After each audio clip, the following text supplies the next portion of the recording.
wabarakatuh. Alhamdulillah wassalatu wassalamu ala Rasulillah wa ala alihi wa ashabihi wa mawalah wa ba'd.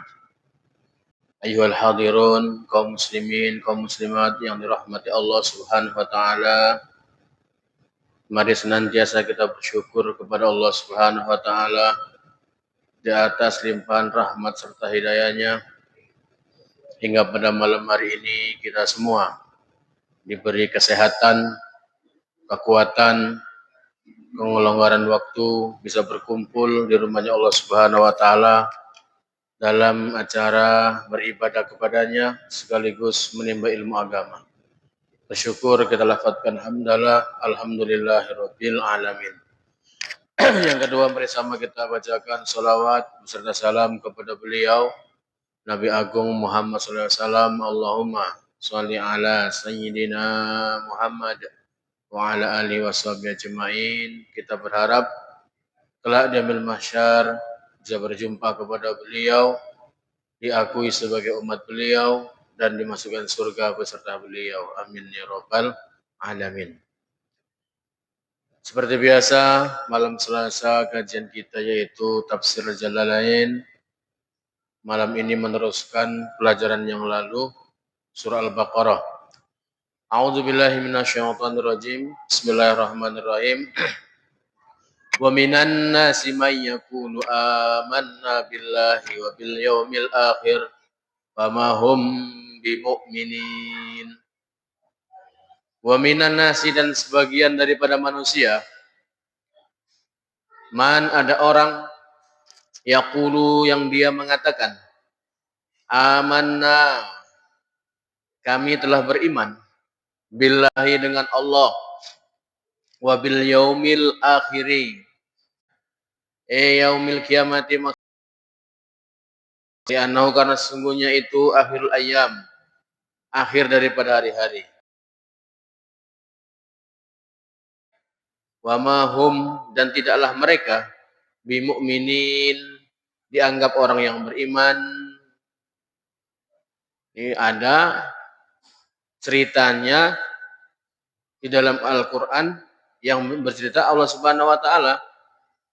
Sebagian manusia itu mengatakan kami beriman kepada Allah, beriman kepada akhirat, beriman kepada janji Allah Subhanahu wa taala di dunia. Namun ketika di akhirat, wa mahum bimu'minin, mereka itu enggak diakui keimanannya. Imannya enggak sah. Anggapan mereka beriman, tapi di pandangan Allah Subhanahu wa taala tidak beriman. Siapakah mereka itu? Mereka itu adalah al-munafikun, orang-orang munafik. Zahirnya, lisannya bersahadat, zahirnya dia rajin ibadat, namun batinnya mereka itu adalah ingkar kepada Allah, ingkar kepada Al-Quran, ingkar kepada Rasulullah SAW. Dan ini terjadi dulu di kalangan sahabat. Di kalangan sahabat itu sudah jelas ada seseorang ketika Nabi Muhammad SAW akan menyampaikan tausiah, menyampaikan wahyu, menyampaikan ajaran Islam, sahabat tersebut dekat dengan Nabi. Sahabat-sahabat yang jauh, dekat. Yang dekat merapat, yang di belakang rapat-rapat. Ini Nabi Muhammad, Rasulullah, kekasih Allah, Khalilullah, Safiullah, pilihan Allah, hendak menyampaikan ilmu kepada kalian. Maka tawajuh kalian, konsentrasi, rapat. Sahabat-sahabat rapat semua, duduk rapat-rapat, dengarkan Nabi menyampaikan wahyu. Satu hadis, dua hadis, satu ayat, dua ayat.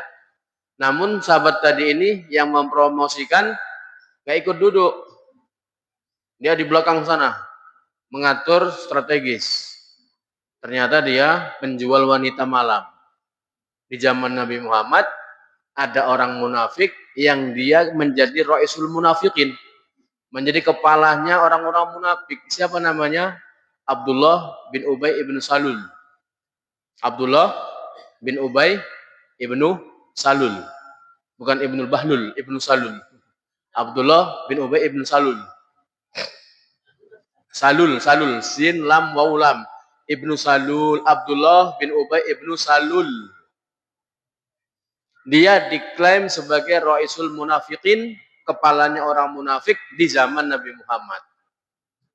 Coba bayangkan Bapak, Nabi Muhammad gurunya di zaman yang paling istimewa, dikasih guru yang paling istimewa, di waktu yang paling istimewa, tapi Allah tidak menerima iman dia. Kenapa? Hatinya itu tidak meresap kalimat la ilaha illallah Muhammadur Rasulullah, hanya di lisan saja, hanya di lisan.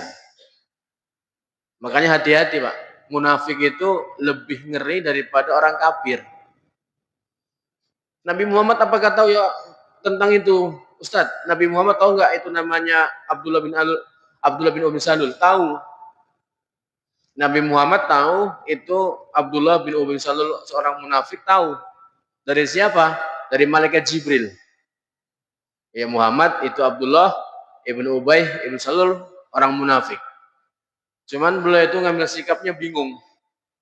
Mau dihantam, mau dimatikan, mau ditikam, nanti timbul fitnah. Dari luar sana, orang-orang mengatakan Muhammad telah membunuh kawannya. Tapi nggak dibunuh, seperti mana kepada orang munafikun. Coba Nabi Muhammad diantaranya adalah disebut orang munafik paling bawah. Surga paling tinggi, paling atas.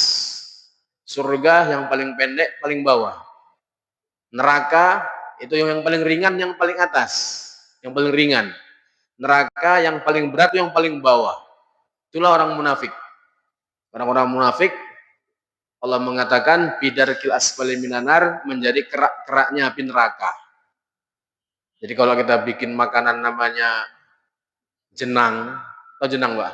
Nah, bikin jenang itu dodol, nanti di bawahnya itu ada keraknya. Itulah kerak-kerak itu tempatnya orang munafikin, yang nanti mereka itu merasakan bagaimana pedihnya orang ketika berbuat munafik. Apa itu munafik? Zahirnya Islam, zahirnya bersahadat, zahirnya mengamalkan sunnah, namun batinnya, hatinya itu tidak meyakini apa cakap orang tersebut. Cuman hati-hati Pak, kita nggak boleh mengklaim ini fulan munafik, ini fulan munafik, Pak itu munafik, tak boleh. Kenapa? Munafik itu adalah amalan hati. Kita tidak bisa mengklaim atau memastikan si fulan munafik, tak boleh. Cuman tandanya tiga. Ayatul munafiki salasun. Tanda-tanda munafik tiga. Apa itu? Idza haddasa kadzaba. Kalau berbicara sering bongak. Kalau bercakap sering dusta. Tandanya munafik itu. Tandanya orang munafik, idza haddasa kadzaba. Kalau ngomong sering bongak, WA sering bongak, ngasih janji palsu. Itu tanda orang munafik.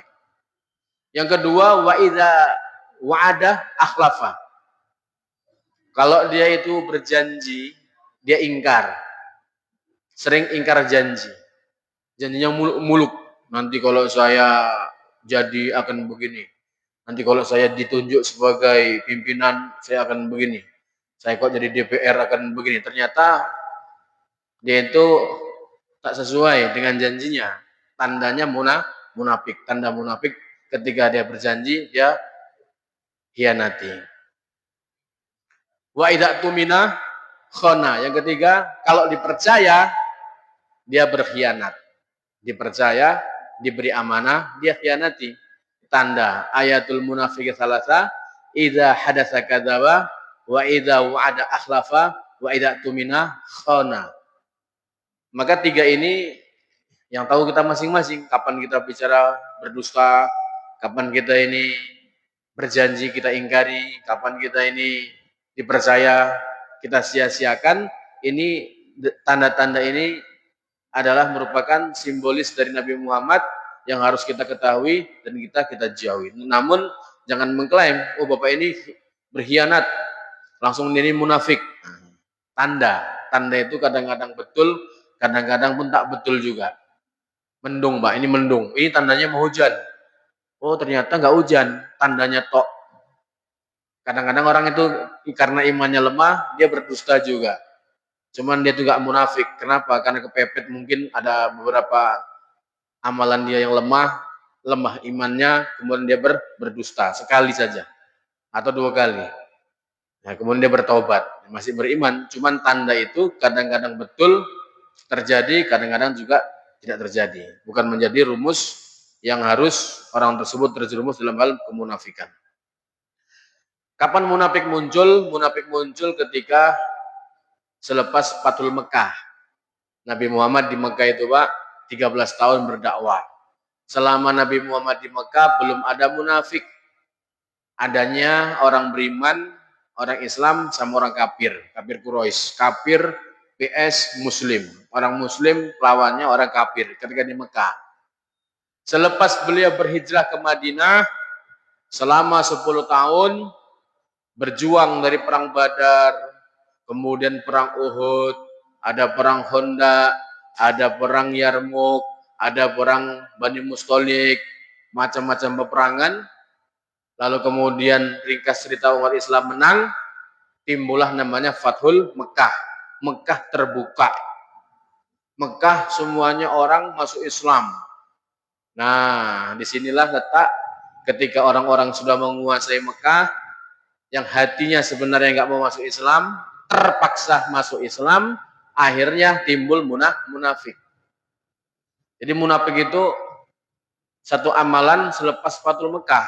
Di Mekah ketika Nabi Muhammad berdakwah di sana belum timbul karena masih kuat-kuat, orang kafirnya kuat-kuat. Nah, ketika lemah barulah timbul munafik. Kenapa dua?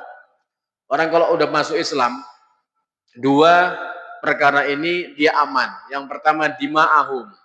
Darahnya orang kafir kalau sudah bersahadat tak boleh dialirkan, tak boleh dibunuh. Selepas orang kafir masuk Islam, maka darahnya haram, tak boleh dibunuh. Maka dia selamat nyawanya. Yang kedua, dia selamat dari upeti, nggak bayar pajak. Ketika dia masuk Islam, maka bebas pajak. Zaman dulu pajak Pak untuk orang kafir. Jadi pajak rumah, pajak bangunan, pajak kendaraan, pajak apa saja, pajak hewan. Zaman dulu itu upeti itu untuk orang kafir, diserahkan orang Islam. Maka kalau orang kafir tetap dalam kafir boleh silakan, tapi bayar pajak dia. Bayar pajak. Zaman Nabi seperti itu. Ketika dia masuk Islam, maka bebaslah upeti, bebaslah pajak. Ini kalau kita kiaskan zaman sekarang, sebenarnya kalau konsep hukum Islam, orang Islam sebenarnya nggak bayar pajak. Kalau kita nengok riwayat sejarah zaman Rasulullah, karena Rasulullah itu dulu ketika Fathul Mekah, orang-orang Islam sudah menguasai Mekah, yang dikena pajak itu adalah orang-orang kafir yang nggak mau masuk Islam. Selepas masuk Islam, bebas dia pajak. Bebas pajak. Ini enggak mengerti pemerintah ya, ini ngaji tafsir. Jadi nengok situ pula orang-orang, apa pula itu Ustaz Abdurrahman, melarang pajak pula. Ini kajian Islam. Zaman dulu yang bayar pajak adalah orang kafir. Kalau sekarang tidak ada istilah seperti itu. Seluruh rakyat Indonesia yang bernapas di negeri Indonesia, yang transaksi di Indonesia, kena pajak semua. Betul? Nah, kalau nggak kena pajak, siap-siaplah Bapak. Nanti kereta seperti polisi biar pajak tidak hilang. Rumah datangi tim pajak perpajakan. Di Indonesia, semua yang hidup di negara Indonesia kena pajak. Berapa persen? Tergantung. Ada yang 9%, ada yang 10%. Nah, sekarang saya nggak tahu berapa persen. Yang penting Indonesia pajak bumi ada, pajak kendaraan aja. Ketika belanja kena pajak juga ada. Naik kereta sebentar 2.000 perak ada pajak itu. Pajak apa namanya? Pajak parkir. Awak nengkreng di kereta jadi siap mau pergi minta pajak juga 2.000 perak dia. Kalau zaman dulu nggak ada. Zaman dulu yang kena pajak adalah orang-orang kafir. Wa ma yukhadi'una illa anfusahum. Ini mana tadi? Ini. Wa ma hum bimu'minin. Tidaklah mereka itu dianggap orang yang beriman. Jadi standar barometer iman kita yang harus kita pahami adalah secara lisan nutuk diucapkan asyhadu alla ilaha illallah wa anna Muhammadar Rasulullah. Harus ikrar bilisan. Secara hati membenarkan cakap lisan. Secara amal seluruh badan kita mengamalkan perintah agama. Baru itulah namanya iman. Iman yang diakui oleh Allah Subhanahu wa taala. Yukhadi'un Allah, mereka ini menipu Allah. Orang-orang munafik menipu Allah. Hakikatnya seperti itu.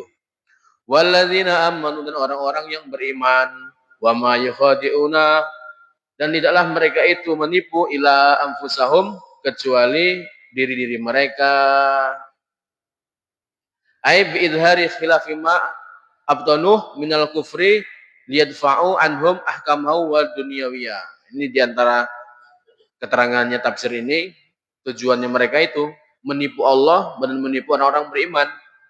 Ketika mereka ini sudah mengatakan Islam, sudah bersahadat, cuman pura-pura saja. Di balik layar, mereka itu menggelar perkara-perkara yang haram, termasuk menjual wanita, kemudian minum-minuman keras, kemudian berjudi. Cuman dulu belum ada judi online. Judinya dulu sudah mereka amalkan ketika zaman Nabi Muhammad SAW, termasuk apa? Termasuk catur. Catur itu zaman sahabat sudah ada ternyata. Catur itu namanya syatronji. Kalau kita kitab Fathul Mu'in kita buka, dalam syarahnya Yanu Tolibin, itu syatronji. Catur. Di zaman sahabat itu sudah ada. Main catur sekak ster itu ternyata sudah ada. Nah, zaman sahabat, ketika mereka itu tergolong orang munafikun, orang-orang munafik, di antara ciri khasnya berjudi. Cuman nggak online. Judinya langsung nyata dia. Main catur, minum tua, kadang-kadang juga berjudi ketika ada hewan. Ini hewan bunting ini, onta ini laki atau perempuan, anaknya mereka berjudi. Itu bagian daripada ciri surah munafikun. Dan yang kedua, yang menonjol sifat munafik itu ketika dapat perintah jihad. Itu ada seorang menyuruh di pasar, Pak, ayuhal muslimun, wahai orang-orang Islam, wahai ashabu Rasulillah, kawan-kawan Rasulullah, sekarang diiklankan Nabi Muhammad besok berjihad, silakan daftar masing-masing. Yang imannya kuat daftar, Pak, ke Masjid Nabawi. Yang imannya kuat daftar ke Masjid Nabawi. Saya ikut sholat jihad, saya berjihad, malam berkumpul semua. Ngapain? Ditanya berapakah senjatanya, berapakah uangnya, berapakah gandumnya, onta atau kuda yang dibawa, disiapkan Nabi Muhammad, disusun. Nah, nanti ini kalau munafik, yang sifat munafik itu muncul, itu nanti gembosi dia. Tahu gembosi?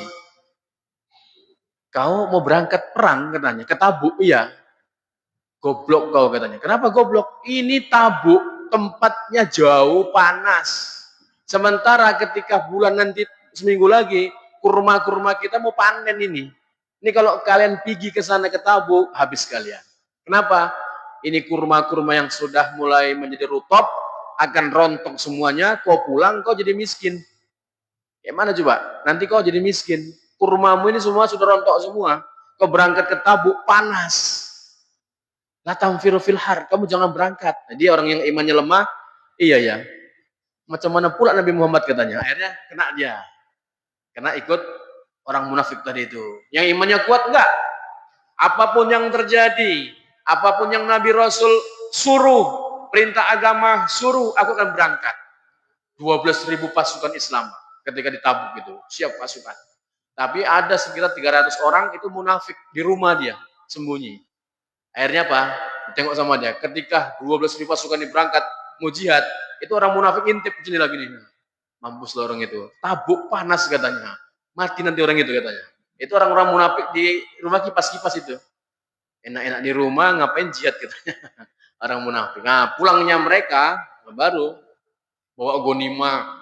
Mereka itu menang dalam peperangan. Orang munafik udah mulai lagi jahil. Kok pelit kali kau katanya. Bagi lawak katanya. Kurang ajar orangnya. Sudah jihad digembos-gembosi, sudah dapat hasil, diminta nggak dikasih, gembosi lagi. Itulah ciri-ciri munafik. Dan itu akan muncul nanti ketika kita di BKM nih, bangun masjid atau bangun sesuatu ini. Mau impak kau katanya, alah gak usah katanya, ngapain impak kan? Nah, itu ciri-ciri titisan orang munafik gitu. Ada orang mau jihad, Orang mau berjuang digembos-gembosi, dicari selah-selahnya supaya nggak jadi. Itu termasuk salah satu ciri-ciri orang munafik. Nanti kalau sudah terjadi betulan, lain lagi ceritanya. Maka zaman Nabi Muhammad, Rasul sudah tahu namanya Hudzaifah. Ini Hudzaifah, salah satu seorang sahabat penyimpan rahasia Rasulullah. Hudzaifah, si fulan itu munafik, si fulan itu munafik, si fulan itu munafik, tahu semuanya Hudzaifah. Kenapa? Dia tahu salah satu orang yang dekat dengan Nabi Muhammad, rahasia-rahasia Nabi Muhammad jadi kasih tahu. Namanya Hudzaifah. Jadi Nabi Muhammad saja sudah ada munafiknya, apalagi zaman kita. Pak Ustadz, zaman Nabi Isa ada pengkhianat. Ada lagi parah, Pak. Zaman Nabi Isa alaihissalam itu bahkan santri yang paling dekat kepada beliau. Namanya siapa? Yudas. Yudas Iskariot. Ini Yudas. Di mana Nabi Isa berada, dia ikut. Di mana Nabi Isa berangkat ke sana, ikut dia ke sana. Di mana Nabi Isa berangkat ke sana, ikut dia. Ada 12 orang. Ada 12. Termasuk Yudas yang aktif kepada Nabi Isa. Di saat ada sayembara, siapa yang bisa menangkap Nabi Isa, baginya sekian dinar, sekian dirham. Akan diberi sekian dinar, sekian dirham, sekian ribu onta. Ini otaknya ya, Yudas tadi, mak, kaya ini banget. Dapat Nabi Isa nanti, siapa yang bisa nangkap Nabi Isa, serahkan sama raja tadi itu, akan dapat apa? Dapat sekian dinar, sekian keping emas, uang dirham, dan sekian ribu onta. Ketika Nabi Isa masuk ke dalam rumah, ke kamar, itu beliau sudah aman. Nggak ada satupun ketika itu melihat Nabi Isa. Cuman satu yang namanya Yudas Iskar itu tahu dia. Aku tahu Nabi Isa di situ katanya. Akhirnya betul ditunjukkan, hai fulan, aku tahu Nabi Isa. Di mana? Di kamar situ katanya. Udahlah, kalau memang betul di situ, panggil dia suruh keluar. Nanti ku kasih kau sekian dinar, sekian dirham, sekian onta. Masuk tap Yudas. Dicari sama dia. Loh, kok nggak ada?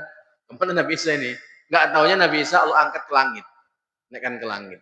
Keluarlah Yudas dari kamar tersebut. Mukanya Allah rubah.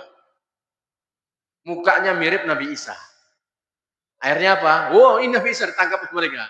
Ditangkap, ternyata jadi diikat, kemudian dibunuh. Itulah namanya Yudas Iskariot. Wa ma qataluhu wa ma sulib wa ma salabu wa ma qataluhu walakin subihalahum. Wa ma qataluhu. Mereka tidak membunuh Nabi Isa. Wa ma salabuhu. Mereka tidak mensalib Nabi Isa. Walakin tetapi subihalahum, diserupakan wajahnya Yudas kepada Nabi Isa bagi mereka. Di dalam akidah kita itu yang dipegang sebenarnya siapa? Yudas Iskariot. Itulah salah satu seseorang yang menjadi munafik di kalangan Nabi Isa alaihissalam. Nauzubillahi min zalik. Wa ma yash'urun, sementara mereka tidak merasa, fi qulubihim, dalam hati mereka, maradun, ada sebuah penyakit. Apa penyakit itu, Pak? Dalam kitab ini, ya, tafsir Jalalain, penyakitnya disebutkan syakkun. Penyakit yang merembas, penyakit yang menindas orang-orang munafik adalah syak. Apa itu syak? Ragu. Makanya Al-Quran itu pada surah yang pertama, Alif Lam Mim, Zalikal kitabula raiba. La raiba fi, tidak ada keraguan di dalamnya. Maka penyakit yang merembas, penyakit yang masuk dalam hati munafik adalah syak, ragu. Masa iya ya, orang berjihad dapat pahala sekian. Masa iya nanti ketika di akhirat kita akan dapat surga. Apa iya orang yang makan riba nanti perutnya buncit sebesar rumah? Ah, enggak iyanya itu. Ya kalau iya. Nah, ini penyakit syak, itu penyakit yang melanda orang munafik. Sementara mereka nggak merasa itu penyakit. Apa obatnya? Obatnya diyakinkan. Jadi kalau kita timbul ragu, awak sudah sholat, kenapa kok nggak kaya-kaya?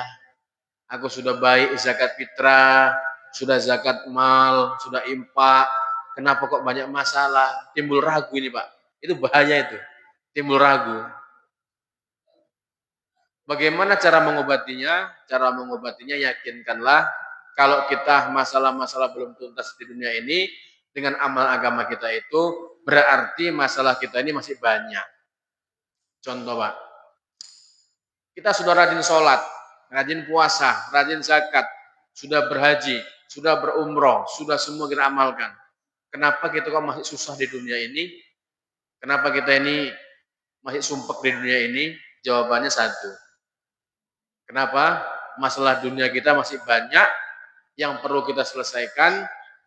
Nanti ketika sudah selesai, di akhirat baru kita akan nikmati. Kalau kita di dunia ini masalah nggak banyak, begitu kita beramal, kita beribadah, nyaman, tenang, ada tentrem, nggak ada masalah, itu biasanya cepat mati. Biasanya cepat dipanggil Allah, Pak. Orang kalau baik, hatinya sudah bersih, nggak ada masalah apalagi, kekasih Allah cepat dipanggil. Bapak tengoklah orang-orang yang baik-baik, cepat Allah panggil. Kenapa lama-lama kita sini? Masih banyak PR kita, masih banyak PR kita, banyak kesalahan kita, masih banyak dosa kita, diulur supaya apa? Kita ini bertaubat, selesaikan masalah kita dengan ibadat, nanti kalau sudah bersih, nah cepat diambil. Macam kita nyuci mobil. Mobil itu kalau kita masukkan ke juru semir, kalau belum bersih, mana mau kita ambil? Bapak lah punya mobil, punya Pajero, punya Innova, masukkan juru semir di situ, di Sahabat itu. Kok masih kotor katanya, nggak mau diambil ya. Kok udah bersih, baru diambil dia. Macam itulah Allah Subhanahu Wa Taala memperlakukan para hambanya. Ketika hambanya sudah bersih, sudah layak masuk surga, dipanggil Allah Subhanahu Wa Taala. Jadi kalau belum layak, ya cuci dulu Pak. Maka jangan kita ragu. Kalau kita kena penyakit, jangan kita ini terlalu sedih. Kenapa? Penyakit itu dalam Islam 3 Pak. Pertama, penyakit itu adalah menyuci dosa-dosa kita. Kafaratu lizunub.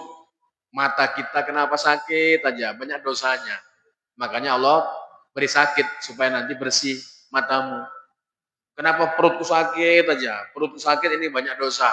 Disakitkan supaya habis dosamu. Kenapa telinga saya Pak Ustadz peka aja? Ini banyak gibahnya itu. Makanya dipekakan di telinganya supaya tuntas dosanya.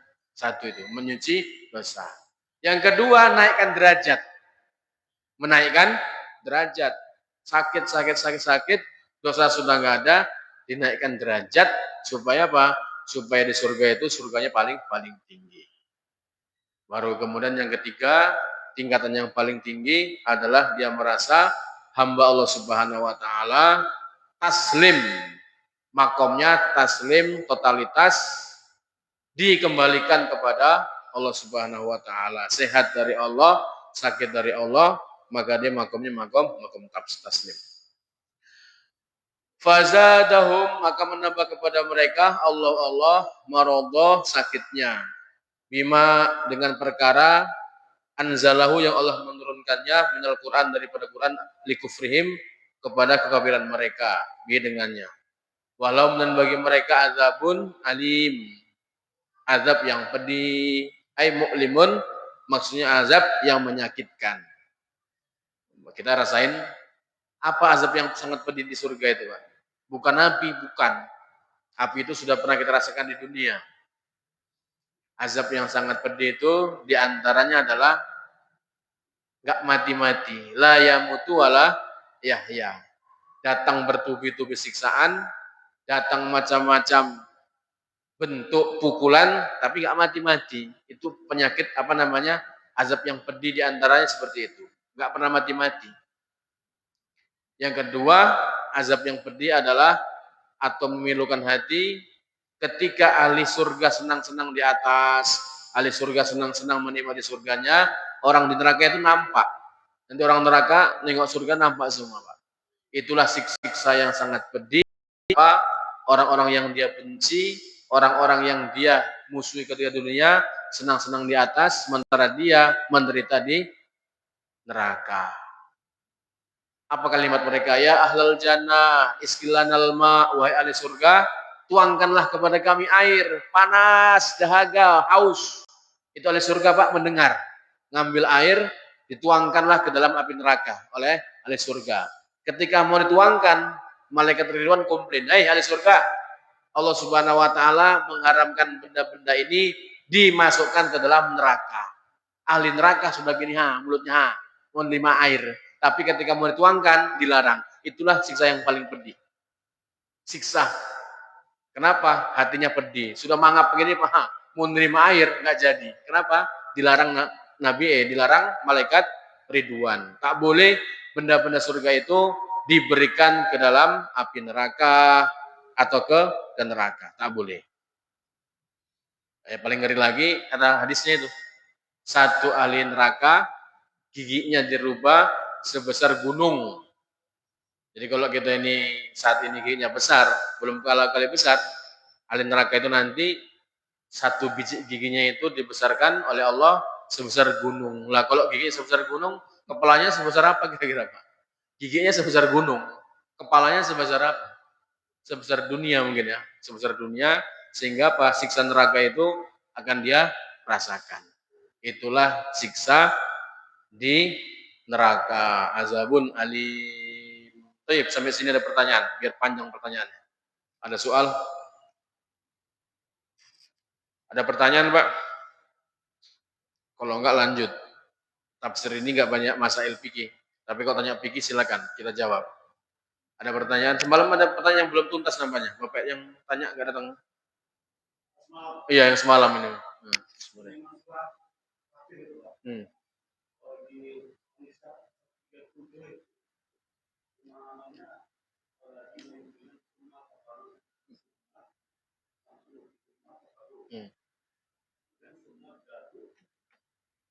Isman.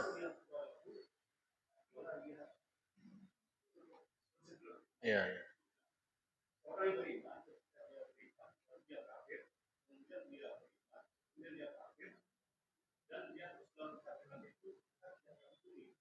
Iya. Iya, finishnya iman kafir, iman kafir, iman kafir mati. Namanya mati su'ul khotimah. Ketika mati su'ul khotimah, ya semua amalannya sia-sia. Jadi nggak ada bilangan. Berapa kali Pak Ustadz dia itu kafir? Sebenarnya tidak ada hitungan, baik 1 kali, 2 kali, 1000 kali, asalkan di ujungnya dia itu beriman, masih Islam, masih bisa terampuni, masih bisa ada harapan masuk surga. Yang dikhawatirkan adalah ketika dia murtad, ketika dia kafir, malaikat maut menjemput nyawanya, selesai. Selesai bagaimana? Selama-lamanya di neraka. Tapi itu bukan bilangannya Pak, itu kan Pak Ustadz 3 itu, summa amanu, summa kafaru, summa amanu, summa kafaru, summa zdadu kufron. Kemudian bertambah kafirnya, kemudian dia mati. Ya, itu namanya Allah menceritakan sifat orang yang su'ul khotimah. Jadi begini, kan ada padilah, barang siapa di akhir hayatnya mampu mengucapkan kalimat la ilaha illallah, dakhalal jannah. Itu ciri-ciri husnul khotimah. Tapi tidak harus semua orang mati itu harus mengucapkan la ilaha illallah. Dikatakan husnul khotimah. Ada orang mati tanpa itu pun, yang penting dia agamanya Islam, tidak kafir, mati Islam, itu definisi husnul khotimah. Jadi Bapak jangan beranggapan, matinya dia nggak mengucap la ilaha illallah, su'ul khotimah ini. Enggak, itu kepahaman yang salah. Kepahaman yang betul adalah siapapun yang mati membawa iman, beragama Islam, matinya husnul khotimah. Kalau dia mampu mengucapkan kalimat tahlil, la ilaha illallah, mati dia. Ini adalah hadiah dari Allah, orang yang istimewa, sebab kalimat itu menghapus dosa-dosa di dia. Cuman definisi husnul khotimah itu adalah setiap orang yang mati dalam keadaan Islam, mati husnul khotimah. Kebalikan, siapa saja mati tidak membawa Islam, matinya su'ul khotimah. Itu yang paling tinggi. Yang kedua, siapa saja mati dalam bermaksiat, juga su'ul khotimah. Mati sedang minum khamr, miras, pokoknya minum keras lah, mati dia. Klak, kepanasan perutnya. Apakah ini su'ul khotimah? Su'ul khotimah yang tingkat kedua. Tingkat pertama, kafir. Su'ul khotimah. Tingkat kedua, dia maksiat. Dia maksiat. Namun, tidak sampai dia itu kafir. Orang yang bermaksiat, mati. Sedang bermaksiat, mati.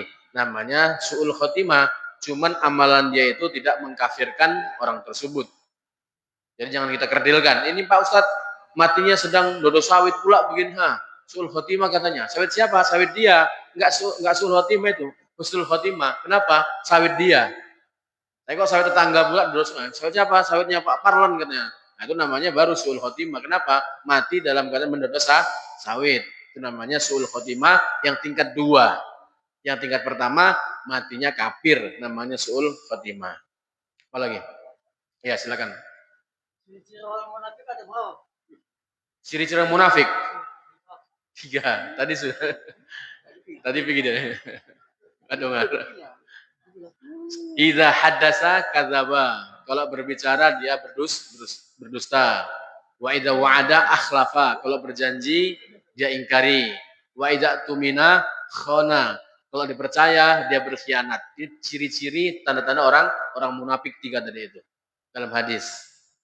Kalau bercakap bongak. Kalau dia berjanji dia ingkari. Dipercaya, diberi amanah, dia berkhianat. Namanya ciri-ciri orang munafik. Itu ciri munafik. Banyak lagi. Itu yang satu hadis ya. 3. Yang satu hadis dia ada 3. Apa lagi, Pak? Ya. Mengenai ya.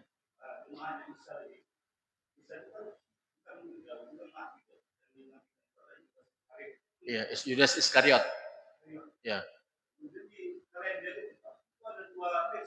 Nah.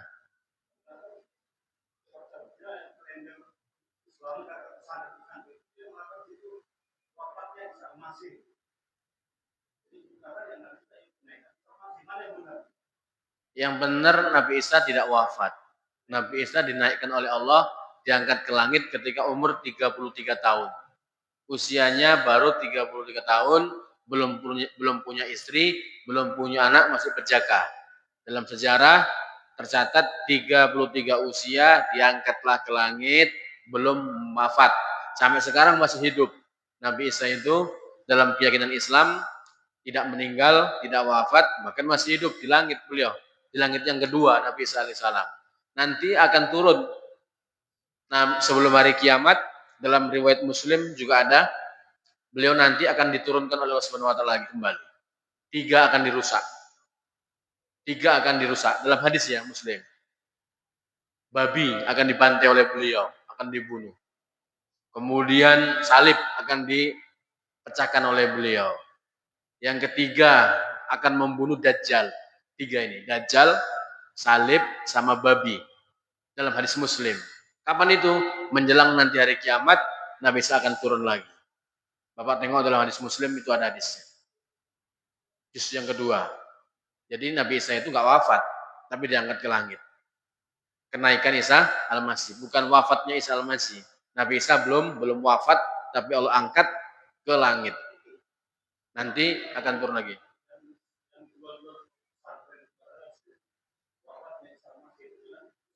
Nah, itu maksudnya wafat itu terangkatnya itu, enggak wafat ya. Itu wafat itu salah. Yang betul adalah naiknya Isa Al-Masih. Terangkatnya Nabi Isa Al-Masih enggak wafat. Nah, ada 2 nabi yang enggak wafat. Termasuk Nabi Khidir. Nabi Khidir, Nabi Khidir. Namanya bisa Khidir, bisa Khidir. Itu belum mati juga. Dalam ilmu yang saya baca, beberapa hadis, Nabi Khidir itu tak wafat. Sampai sekarang masih hidup. Benda-benda yang tersentuh kepada beliau akan hidup. Sungai yang mati tersentuh akan hidup lagi. Pohon-pohon yang sudah mati tersentuh akan hidup lagi. Otak-otak yang tumpul sentuh beliau akan jadi hidup lagi. Namanya Nabi Khidir alaihissalam itu pun tidak wafat, masih hidup. Apa lagi? Ya.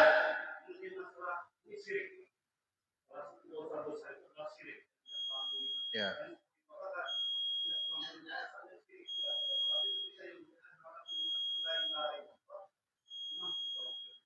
Dosa semua diampuni oleh Allah walaupun yang besar-besar kecuali syirik. Betul. Innallaha la yaghfiru ayyushraka bihi wa yaghfiru ma duna dzalika liman yasha. Allah mengampunkan semua dosa bagi yang dikehendaki kecuali syirik. Maka syirik itu musyrik menyembah selain Allah. Tiba-tiba di ujung akhir kehidupan dia mengucap asyhadu alla ilaha illallah wa asyhadu anna muhammadar rasulullah, terhapus semua dosanya. Kenapa? Dia sudah masuk Islam. atau sudah beriman. Jadi dosa yang paling besar adalah syirik. Apabila di akhir kehidupannya dia dengan syahadat, maka syiriknya akan hilang, maka sudah masuk Islam. Habiskan waktunya. Cepat aja dia. A'udzubillahi minasyaitonirrajim. Bismillahirrahmanirrahim. Alhamdulillahirabbil alamin. Wassalatu wassalamu ala asyrofil anbiya'il mursalin wa ala alihi washabihi ajmain. Rabbana atina fid dunya hasanah wa fil akhirati hasanah wa qina adzabannar. Wa sallallahu wasallam alaihi walhamdulillahi rabbil alamin. Subhanallah bihamdihi. Subhanakallahumma asyhadu an la ilaha illa anta astaghfiruka wa atubu ilaik. Alaikum minkum. Assalamualaikum warahmatullahi wabarakatuh.